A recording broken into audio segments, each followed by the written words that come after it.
Welcome to another quarterfinal match in the Trash Bowl, this time on the America server once again. And this is MercDragon 1221 or 1221 or whatever you want to be called, facing Crowncooker. Both players have elected to ban the opponent's warrior, that being a control warrior that Crowncooker is bringing and an aggro warrior that MercDragon is bringing. Which leaves us with Crowncooker bringing a combo priest, which we've seen not perform too well in the tournament so far, a quest shaman, which it feels like everyone is bringing, and a Highlander rogue, which is a bit of a novelty actually.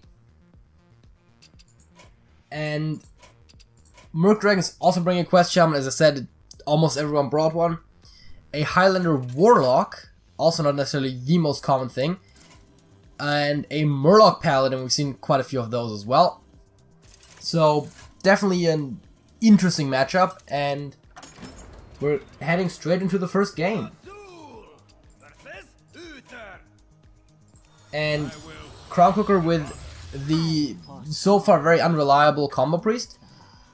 MercDragon with the Paladin, Murloc Paladin it is, as I've said.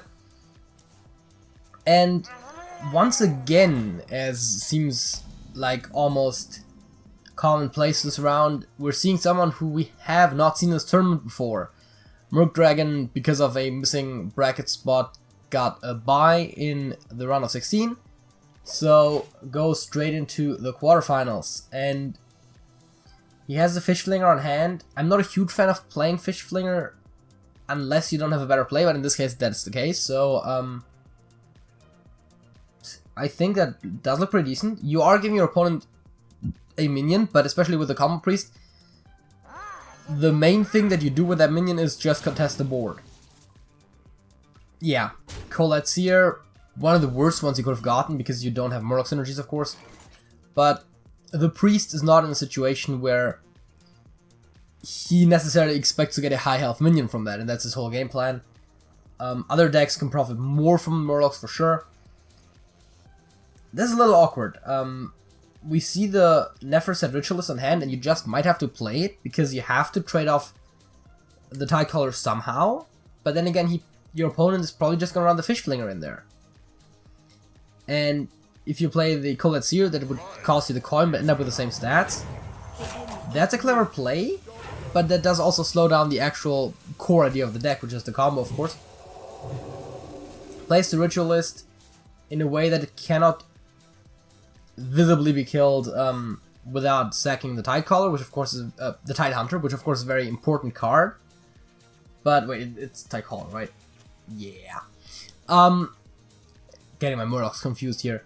But if you're MercDragon, you're probably just gonna play Underbelly Angler and Toxfin on the Fish Flinger, that is, and just kill the Ritualist, keep your Tide Caller alive, and you know, live to fight another day, get your value engine going with the Underbelly Angler, which is not necessarily something you expect to hear from an aggro deck, but as we've seen from Blizzard's card identity chart, card generation is not a strength of Shaman.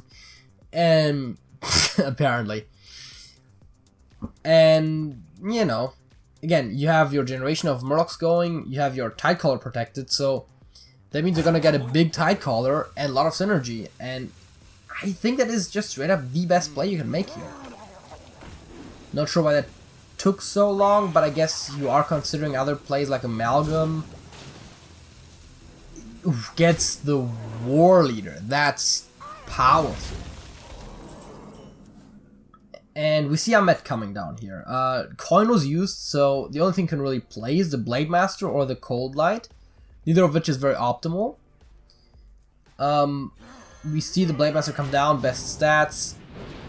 Once again, a situation where that will probably just lead to one trade from MercDragon.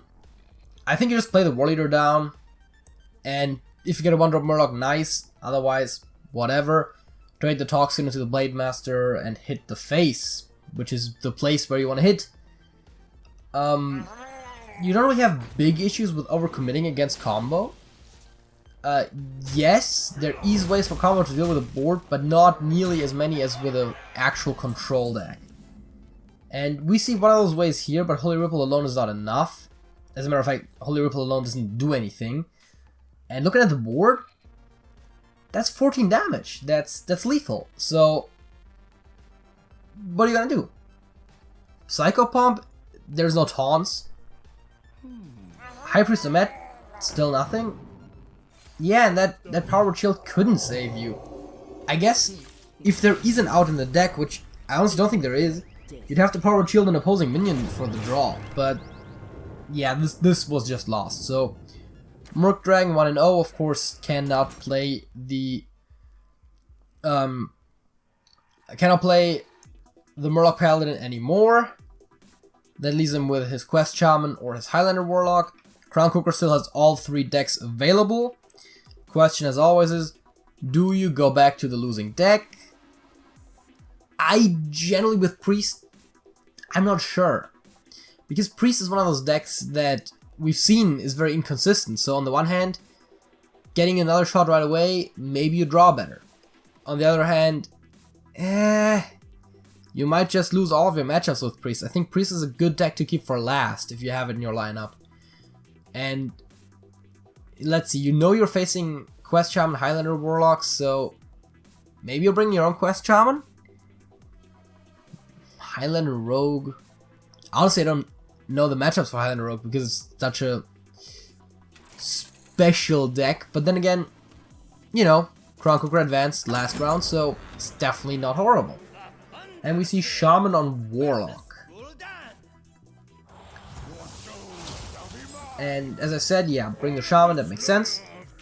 Warlock, decent starting hand. I can see an argument for keeping the Sandbinder, but then you have to drop, you probably drop Rally either way, and probably one of the 3 drops. I think if you're Shaman, you're good to go. The Novice Engineer is a good 2-drop. It's not the best 2-drop, but I don't think that's the point where it can be a chooser. And drops the Sandbinder and draws the Zephyrs. That's pretty good. And yeah, Quest on 1, Novice Engineer on 2, maybe Slouch Slurper, Lackey, depending on the board situation. You've got Mind Control Tech at any point. You know the Zoo goes wide. It's at the end of the day, yes, it's Highlander, but at the end of the day, it's a Zoo deck. I like putting my Sidekick on 1. I think as the aggro deck against a Quest deck in particular, you don't have the luxury of going slow. I think it might be Plague of Murlocs or Earthen Might. Your opponent gets the wider board, so Plague not actually that good, because there might be synergy in there. Earthen Might allows you to make some better trades, but there is some good cards you definitely don't want to see on the board. Yeah, you probably don't play Zephyrs on 2. We've seen people do it in the tournament, and it ended up working out great, but if you don't have a 3-drop, yes, you play Zephyrs to get a 3-drop, but you have a 3-drop. As a matter of fact, you have 2. Arguably 2 of the best 3-drops you could have. So, what do? Just coin the carpet? Hope it lives? It sounds a bit stupid, but then again, it makes perfect sense because you have 2 rush minions to turn after that can clear the board. Ends up coining the Thrasher. Similar idea, in this case the Thrasher is going to do the work himself. I actually don't hate coining the carpet because your opponent only has 1 health minion, so you are looking at clean trades if he wants to take them. And now you would have Rush to clear the smaller things on the board, while the Beaming Sidekick and the Crystallizer both could very reasonably stay alive. And you would still be able to hit the card in the face if you want to. Now, of course, you have the Thrasher to hit in the face, but you can't deal with the board. And the thing is, while you're not a control deck, you want your opponent to also not be in control of the trades. So, I can see an argument for Sidekick to buff the Thrasher here. Ends up going for a trade. Again, if your goal is trading, I don't think you want to play the Thrasher last turn. Not saying that I can't see the play, but I think that's the arguably more aggressive play, so you might as well play aggro then. We see tap. And no 1-drop coming down still.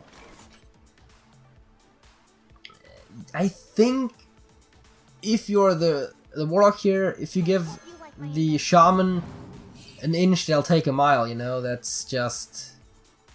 You can't give them the board space, they will run away with it. And especially if you're the Shaman now, yeah, you don't have a clean trade, just hit the face! The Warlock is gonna damage himself way more than he's gonna heal. As a matter of fact, he's probably not gonna heal at all. So, I mean, there's always, of course, chances with lackeys and Warlock having some healing spells, but that's like 2 to 3 points of healing. Actually, usually 2. Zephyrus, good card in general, but what is he expecting to get here now? Granted, I don't play Zephyrus that early usually, so I don't know. Hungry Crab pretty good. Honestly, Hungry Crab might be the best pick here. Arcane Explosion takes care of more stats, but Hungry Crab puts up stats on your end. And, you know, you can still take some trades if you really are that worried. I'm not saying it's generally wrong, but again, as someone who's played a lot of Highlander Warlock, I think you want to put on pressure in this matchup. Granted, I also haven't had the biggest success in this very much not favorite matchup, but the successes usually come from drawing a really good curve, your opponent not having the best game, and you just putting on consistent pressure and killing them before they can go crazy with the hero power. And we're already seeing the hero power come into play here.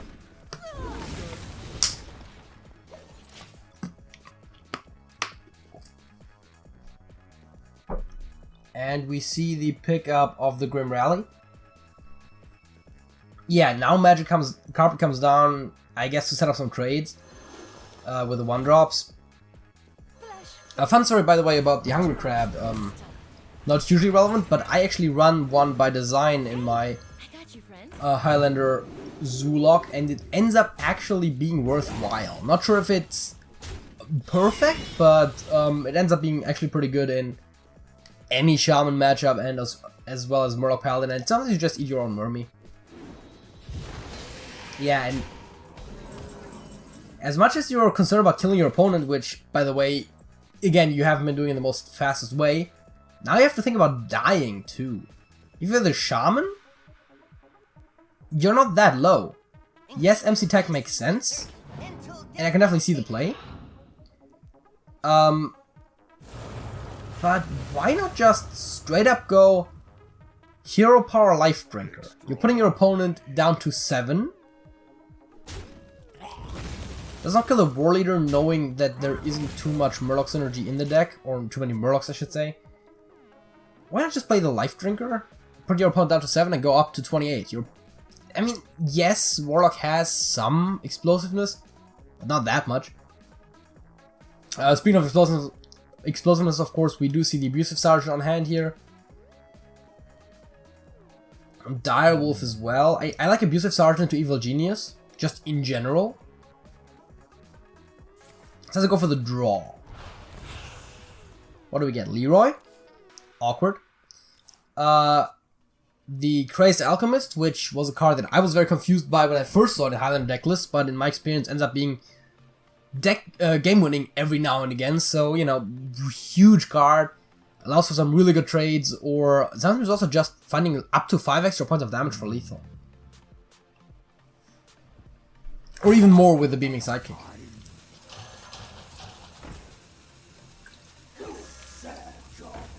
I wanna say this matchup is lost for the Warlock, based purely on discarding Leroy off of that Solarium.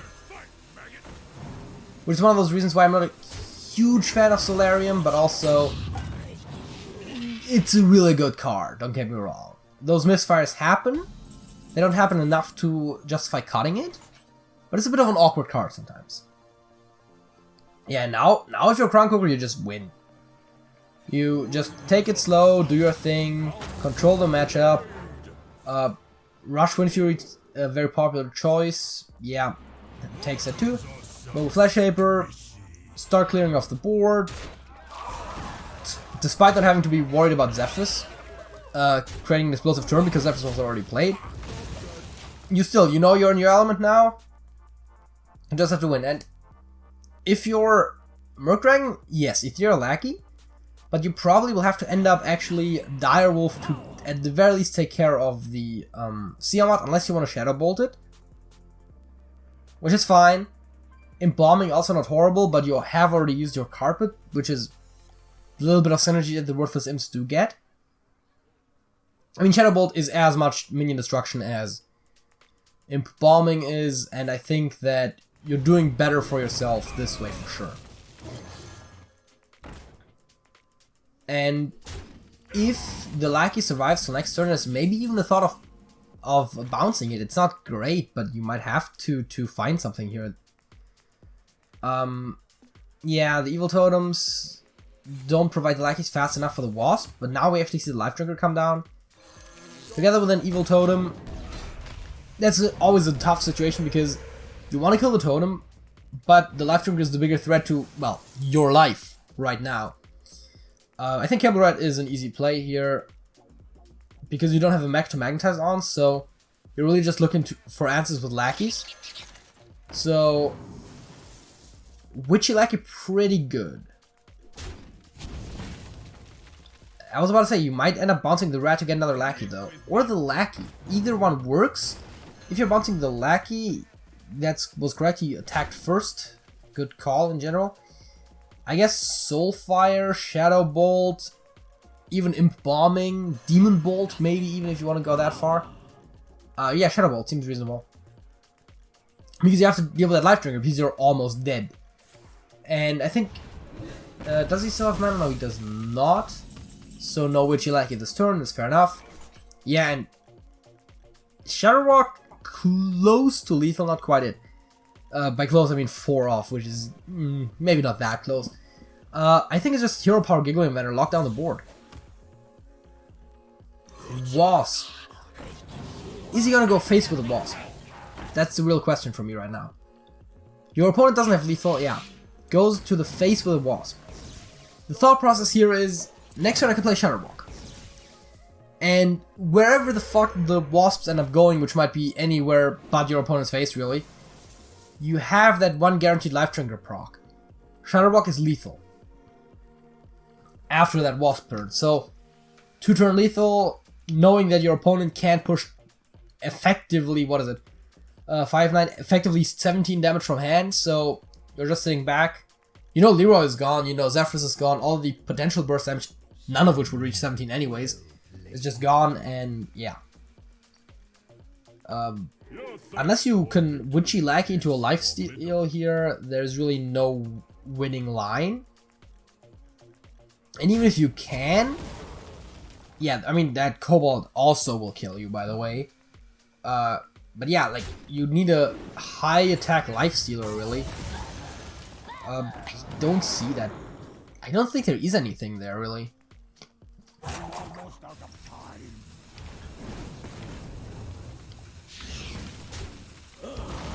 Yeah, he saw the lethal from the Kobold there, of course.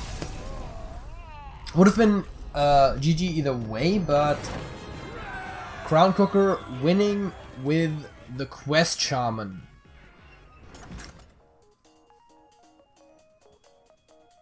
Tying it up at 1 apiece, if I'm not mistaken.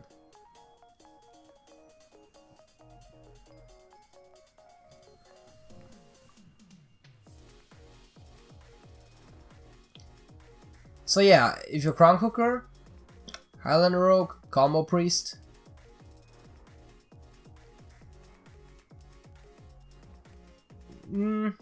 Choices.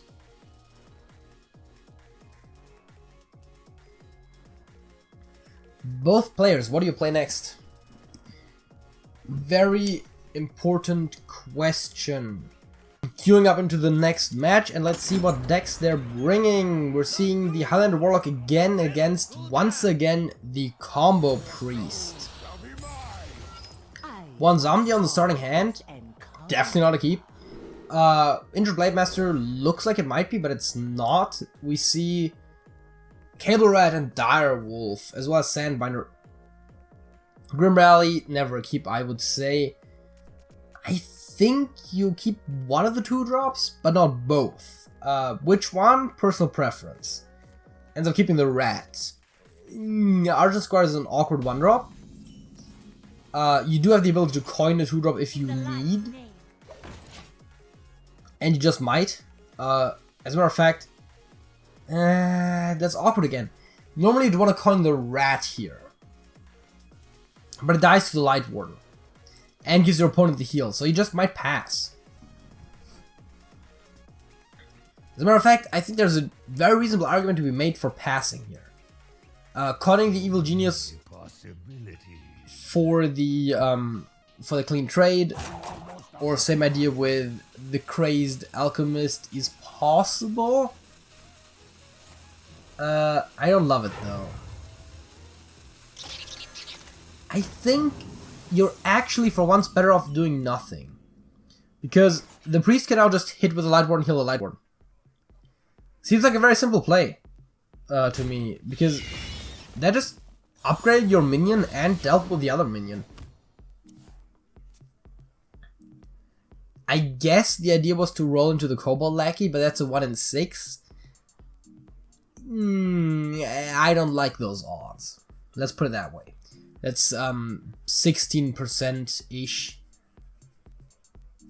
I don't think it's good enough to justify rolling for it. There are situations where you have to, but I don't think. Yeah, because now you have an awkward situation again.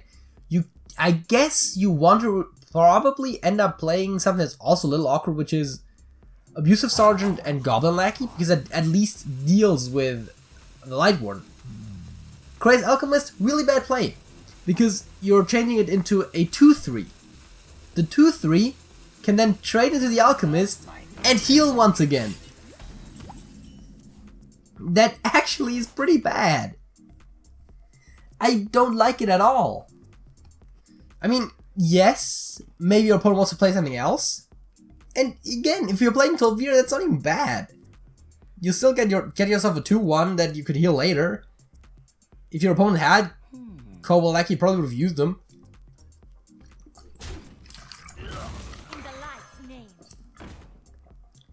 Light Warden Hero Power. I could have seen an argument to be made for Light Warden Injure Tolvir. But I think this is the more pressuring play, and honestly, this sucks for MercDragon. You don't have anything you can play that he can't clean off, trade off cleanly, and he still gets the healing proc. So those Light Wardens will just be the end of him. At least that's what it currently looks like. Diseased Vulture, very fun card, but even that, after you allow another trade, won't stay alive for long enough. You can't pull the trigger on Sandbinder just yet. So you might have to just wait out a turn. You can't even really tap, because tap effectively deals 4 damage to you. Because your opponent can just heal your face and hit with both Light Wardens. Which, as awkward as it sounds, is a really good play. So you might just pass and hope that the Zephyrus in 2 turns after you draw it with the Sandbinder actually does something. Okay, now pulls the trigger on the Abusive Sergeant play that I suggested earlier. Not nearly as good anymore, because it still leaves a Light Warden alive. And I think the argument for either hitting face or just taking the trade and just playing Ahmed is actually very strong. Or you just maybe even play the Psycho Pump, but I think Ahmed makes more sense because you can just play the Psycho Pump turn after and get some really crazy shenanigans going. I think we finally in this tournament actually see the Priest doing its thing very effectively and taking control of the game. And yeah, I do think there was some awkward plays by MercDragon here that allowed for this to happen. But yeah. So many possibilities. Do we see any plays here? I mean, I guess you have to, right? You have to play something. I think Sandbinder makes sense. Yeah. Forcing your opponent to at least think about what they'll do next turn, because if you play Psychopomp now, then you're effectively sacking a Light Warden. So maybe you just play Injured Blade Master and a heal. On the Light Warden that is, then you can take the trade. It's a little awkward, but it just might make sense. Psychopomp, of course, again, strong play, but it does sack the currently existing Light Warden. Plays the Tolvir. I see that it makes sense in as much as the Blade Master doesn't profit from Ahmet, and maybe just maybe you want to inner fire the Ahmet. But I don't see why you would want to. I mean, you have 2 inner fires, you might as well use them, I guess. I can just go, if you really want, you can go inner fire on the Ahmet and just hit for 13 in the face and say, in 3 turns I win. And that seems to be what he's going for. Now, oh no, ends up taking the Sandpander trade, okay. Yeah, I think you probably have to Zephyrus, but the question is, what do you expect to get? You probably get Frost Nova or Fan of Knives.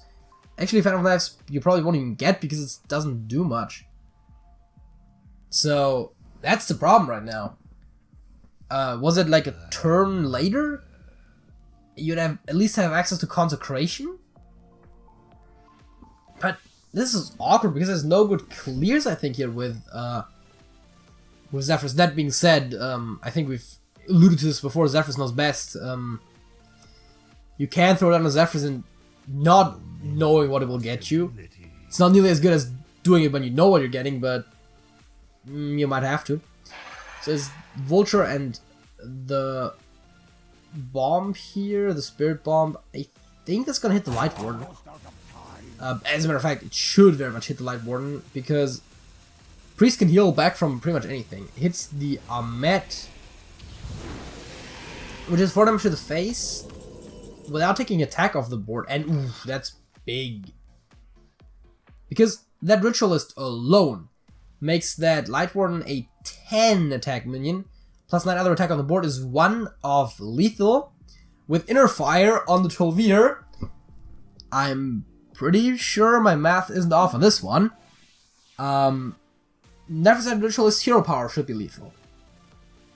Nephroset Ritualist Inner Fire should be lethal.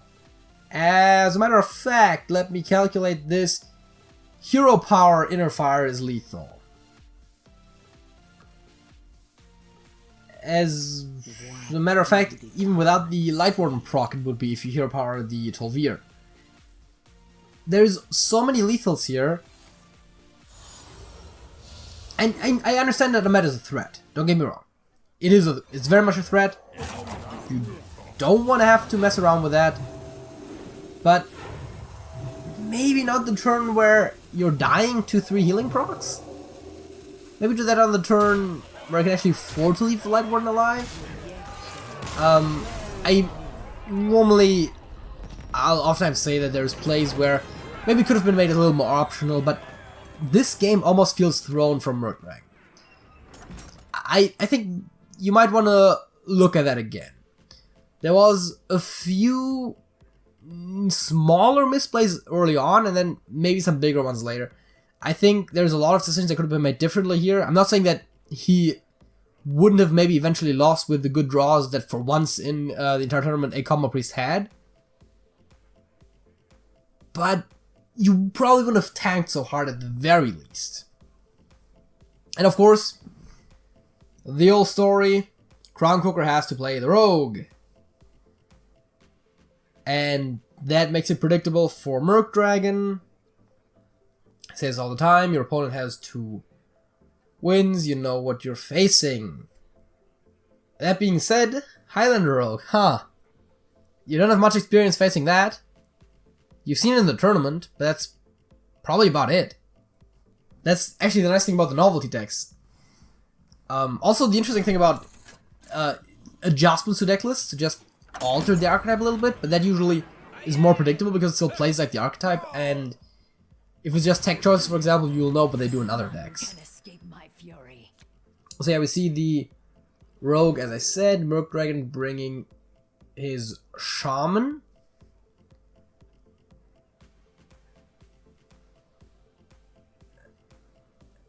And Anka is a bit of a weird card in general. That definitely serves its purpose in this deck, but probably not on turn 1. I think you'll probably just keep the Rat, maybe the Shadow Step. If you're MercDragon, you might as well keep the full hand. Not sure how good Mogo is in this matchup, but it's always generally a good keep. I might have already been the post-mulligan hand, I might have missed the original one, I'm sorry about that. But that's why everything's on the recording, so, you know, if you miss it too, tap back a couple seconds. That's the advantage of being on YouTube, as opposed to having to do all of this live. Cutting the Rat seems a little too aggressive, especially since there's no good follow-up play. I think this just looks like a pass turn, which you might be happy about if the totem comes down, because then you could still look into Rat with a 33% chance to draw whichever lackey you want, which is either Kobold or Goblin, both deal with the totem. And if it's neither, you don't have to coin the lackey, so I think this is a really good Rat play here. It gets the Goblin, so I think you coin that to take out the evil totem. That's fair enough. Very much a lot more reliable than if you had to get a lackey off of a spell and you had to rely exclusively on the Kobold. Exactly, I think that was a good play. Runs into Sandstorm Elemental, which is a little unfortunate, but the question is, do you even pull the trigger here? Because Sandstorm Elemental, pretty good, but maybe there's a better board for it? Granted, it's not a Tempo Rogue in the classical sense, so you're not getting that many small things, so there's an argument to be made to just do it.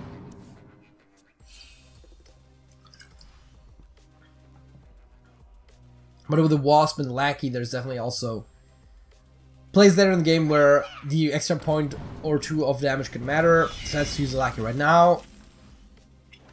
We get some Unity, Precision, all of that nonsense on the hand. One Snip Snap.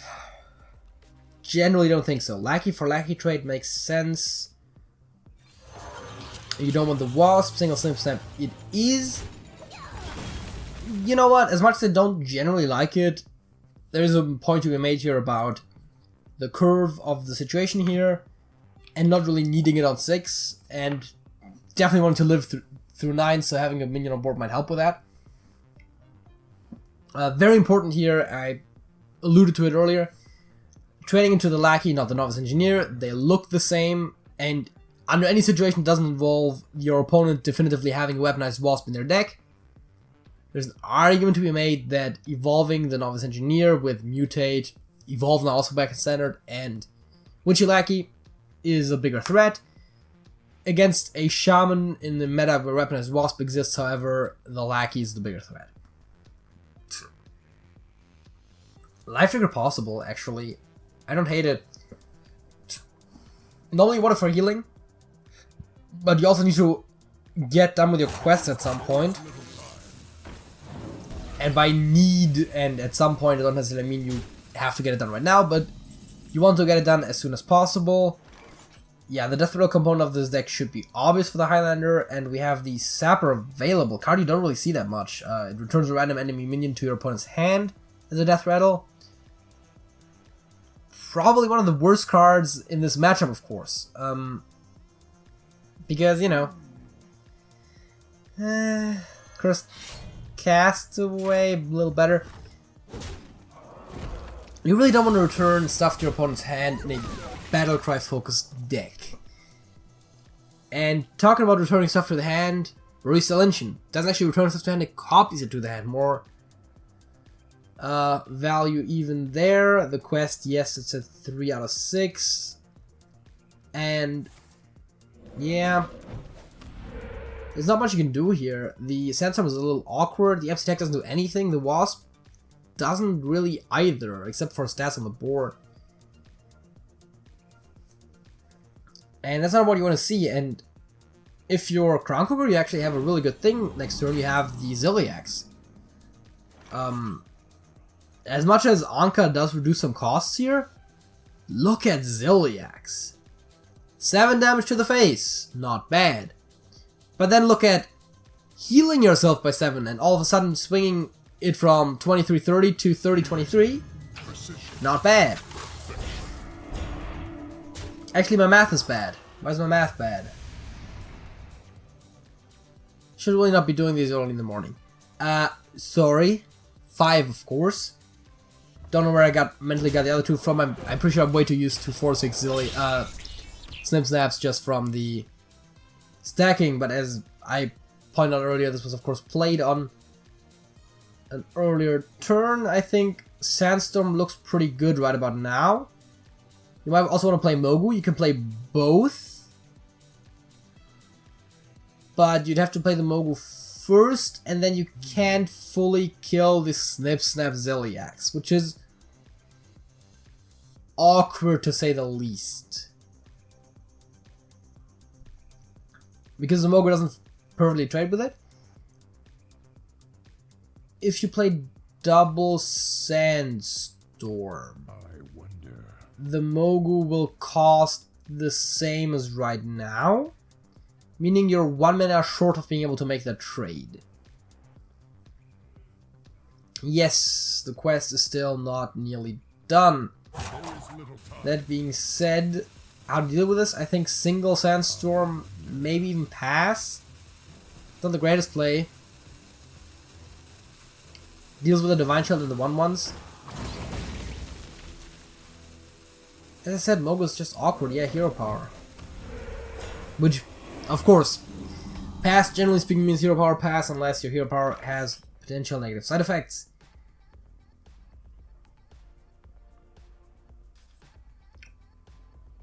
What does... Okay, first of all, Zapper might be one of the better opportunities with so many dudes on the board, specifically the totems. Goes with the Castaway for the rush. Perfectly reasonable.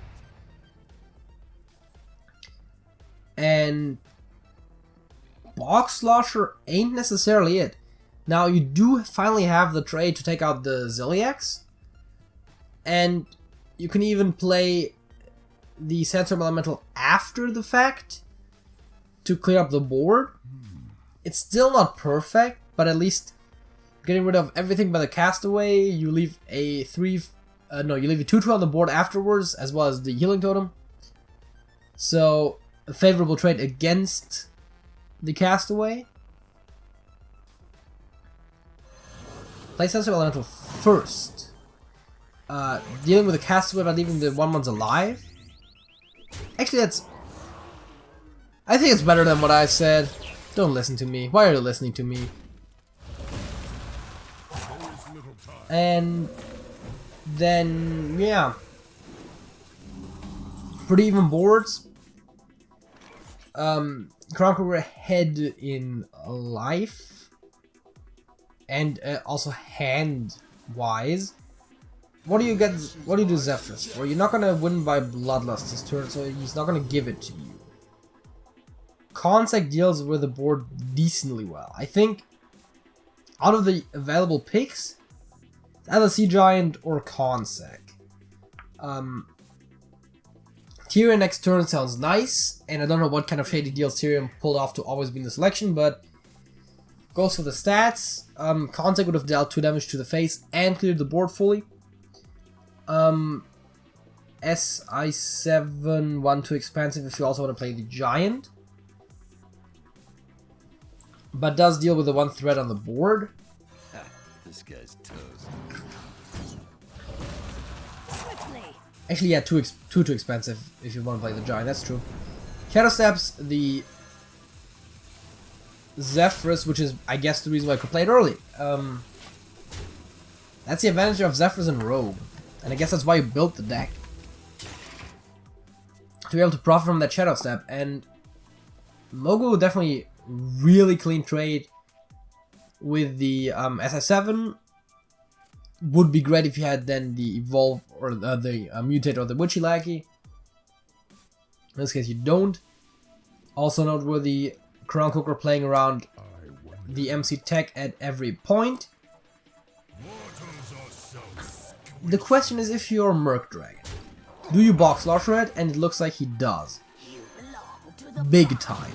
You now have a 6-7 rush. It's gonna be really... 5-6 rush. Numbers tonight. That's gonna be effectively dealing with pretty much anything. Except to just have a deal with a 1-1. You know, have a 5-6 on the board. Who doesn't like that? And Giant always possible. Let's go with the Hook Tusk. Summons pirates with Rush. 2 of them, one of which is an amalgam. Not a real pirate. You can just deal with a Slosher on one of the totems. I guess you have a taunt up, so that's nice. 1 hits face. Do you start looking into maybe another Zephyrus? I don't think so. But soon. And if you're a MercDragon, you know your opponent has Zephyrus on hand. As a matter of fact, 0 mana Zephyrus. Doesn't really matter that much, but Bloodlust. Oh yeah, right. For the first time, MC Tech becomes available, of course. Bloodlust and Self-Draw have to be considered, and of course, the Amalgam having Rush from the Hook Tusk still. You don't really see that come into play too much because after the first turn, Rush is usually over, but yeah, that MC Tech. Taking back the board, and can Zephyrus produce 10 damage out of nowhere? No. 11 is what he would need to produce. I think you just play the Burglar, maybe the Defender even. Actually, how about Anka into the Defender? That's 1-1 taunt, doesn't seem that strong, but the Reborn is still a 3-1. Your opponent is gonna be able to trade away with everything, but yeah, that's the point, right? It's gonna be able to trade away with everything. I think you probably want to incorporate the Sea Giant into turn somehow, but I like the Burglar. The Burglar can give you a useful card potentially. Worst case scenario, you still play the Giant afterwards, and you just wait for your lethal opportunity. Let's go with Anka, and probably then the Cartoon. Slows down your opponent, you don't really need the healing, but you might as well, and then there's Giant, yeah. Very important here, the little stabs, they don't seem like a lot, but for Zephyrus especially, because he's very finicky, Zephyrus doesn't usually like 2-turn lethals. You have to have the lethal on board with Zephyrus to really do the thing. So very important setup here. Basically banking on there not being a second MC Tech, and there is not. If there is, by the way, there's an argument to be made to hit into the Cartoon once before you MC Tech, but I don't even want to go into that debate. There's more important things at play here right now. Like the Barista Lynching looking pretty good, but not allowing for the MC Tech to be played the same turn, and you have to live here. So you don't have a way to deal with the Giant, unfortunately, because of being 1 mana short. So that's actually game over for MercDragon here, because you know your opponent has Zephyrus. Zephyrus isn't too dumb to find a Fireball if that's all it takes to get to lethal. And honestly, Frostbolt would do here. I mean, I'm not sure what esoteric lethal he'll come up with, Zephyrus that is. But there's gonna be something.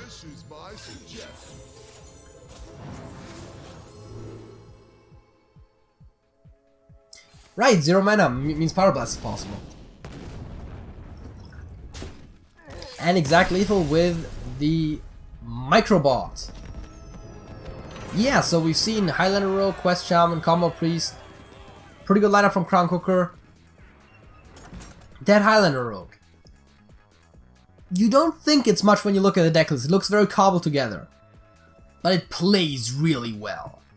And that's the thing, right? Sometimes you look at a deck list and you have to see it play to understand how the deck works. Or, well, not the idea behind the deck, but you know, that it actually ends up working out in practice. And yeah, That was something. So, you know, I guess I should say the YouTube things, huh? You're on YouTube. That means there's a comment section below the video, as well as a like and dislike button. Those are used for comments and signaling that your like and dislike for the video respectively. There's also a subscribe button. It'll say subscribed if you already subscribed, but it will say subscribe if you aren't. If you aren't and you want to see more of me and maybe even Alex, he's here. I want to say sometimes, but actually all the time pretty much. You know, subscribe button. If you are a subscriber and you're not seeing our uploads often enough, there is the notification bell. You can click on that once to get the notifications. If you click on it again, it'll allow you to set it to send you all notifications, or just sometimes, which is the default, or none at all, which is basically like turning the bell back off. Don't know why you would click on the bell to turn it off, but you could. You can also join our Discord server, where we'll inform you about the most important videos, but more importantly, you can get into contact with us more efficiently than YouTube comments, as well as everyone who takes part in this tournament. And I guess that's all the plugs, so until next time, that's it.